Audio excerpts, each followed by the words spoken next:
Mga ka-agree, ngayong araw po ay sasagutin po natin yung tanong ng ating kaibigan.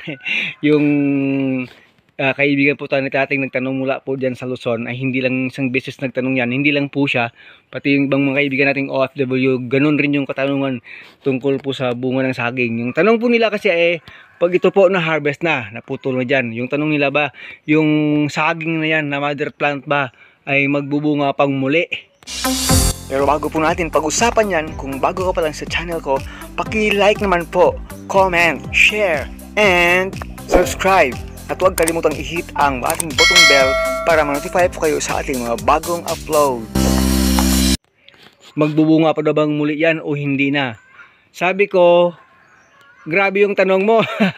Kaya syempre, hindi naman lahat kasi ng tao ay nalalaman yun kahit na ganun lang kasimple yun. Ang sagot po doon, hindi na po. Hindi na po magbubunga ito ulit pag ito ay pinutol na yan dyan. Na-harvest na po itong isang buwig na ito. Hindi na po magbubunga itong mother plant na ito.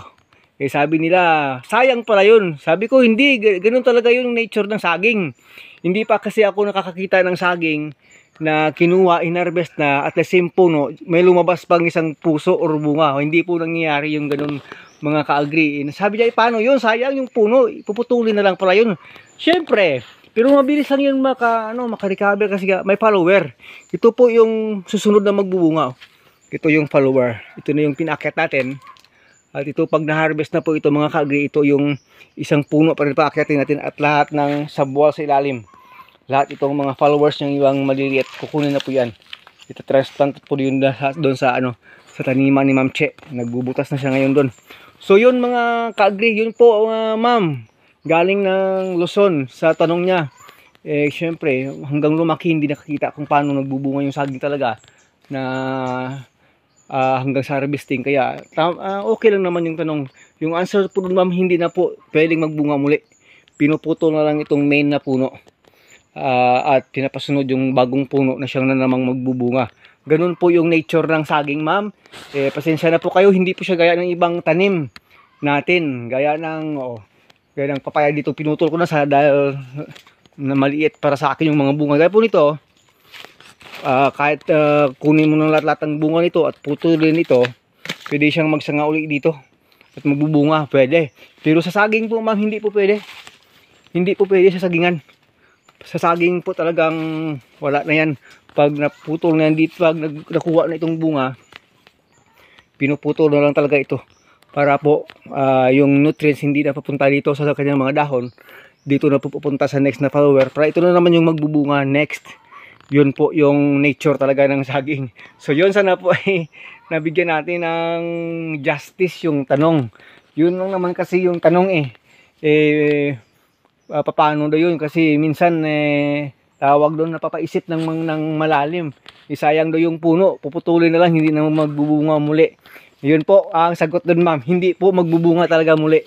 Kasi yun po yung nature ng ating saging. So habang ipapasyal-pasyal ko po kayo dito sa ating area na nagbubunga na talaga ngayon at nakapag-harvest na tayo ng third time, ito na po yung itsura ngayon ng ating sagingan dito. At dyan sa ating second plantation sa ilalim, second area po yan dyan. Yan ay nag-uumpisa na rin magbunga. 7 months old po yan dyan. May nagbubunga na po talaga ang ating saging dyan sa ilalim. So dito nag-markings tayo nung isang araw dito ng next na tawag na harvestin natin.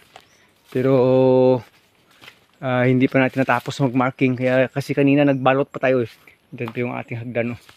Nagbalot pa tayo ng mga bunga ng ating saging na kalalabas lang at saka talagang kailangan ng balutin kasi po panay na yung ulan.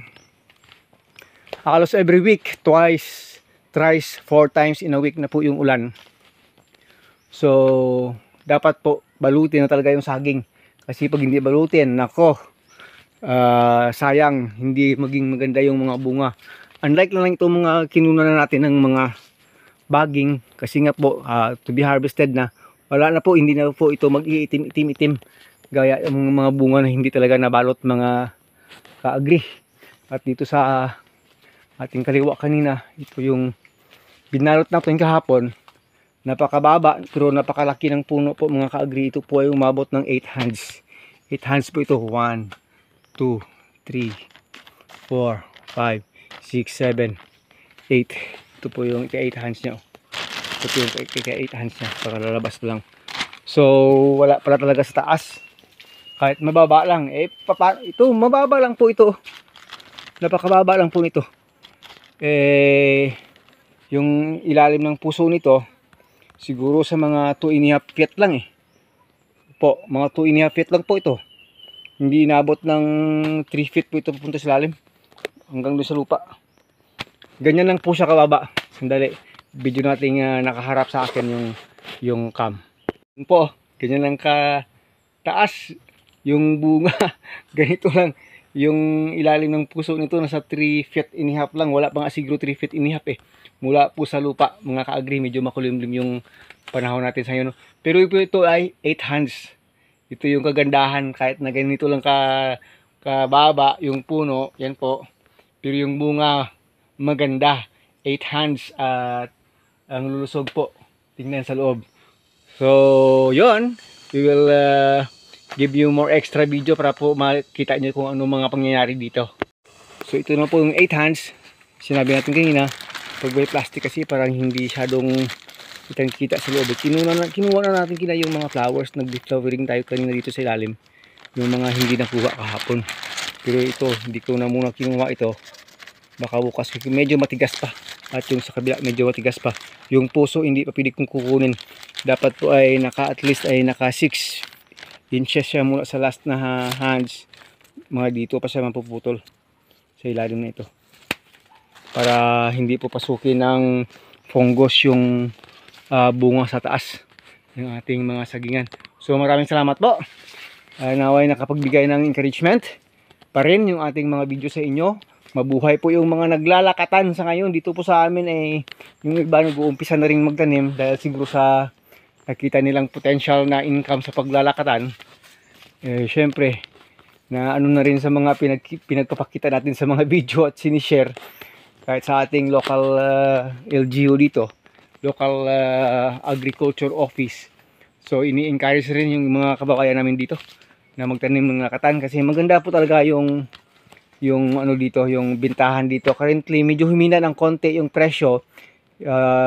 Yung dati palaging 65, may bumibili na ng 60 dahil daw padami na ng padami. Hindi pa naman ganun kapadami.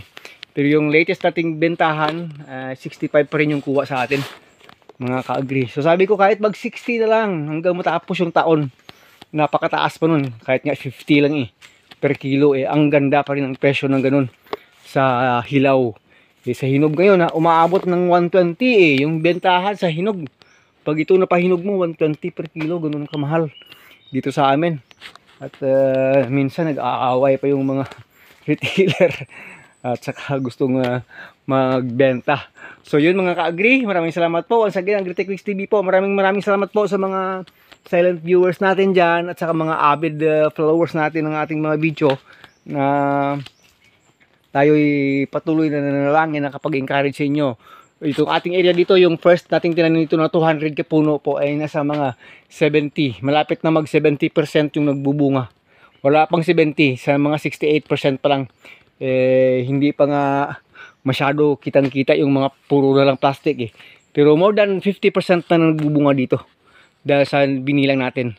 At doon sa ilalim, less than 1% pa yung nagbubunga. Kakaumpisa pa lang doon magbunga mga ka-agree. Maraming salamat. Once again, AgriTechnics TV. Ito yung mga next na harvestin next week. Ito po. Malaki na buwig to. Sana'y abutin ito ng 18 kilos. Pag umabot ng 18 kilos ito, wow na wow tayo.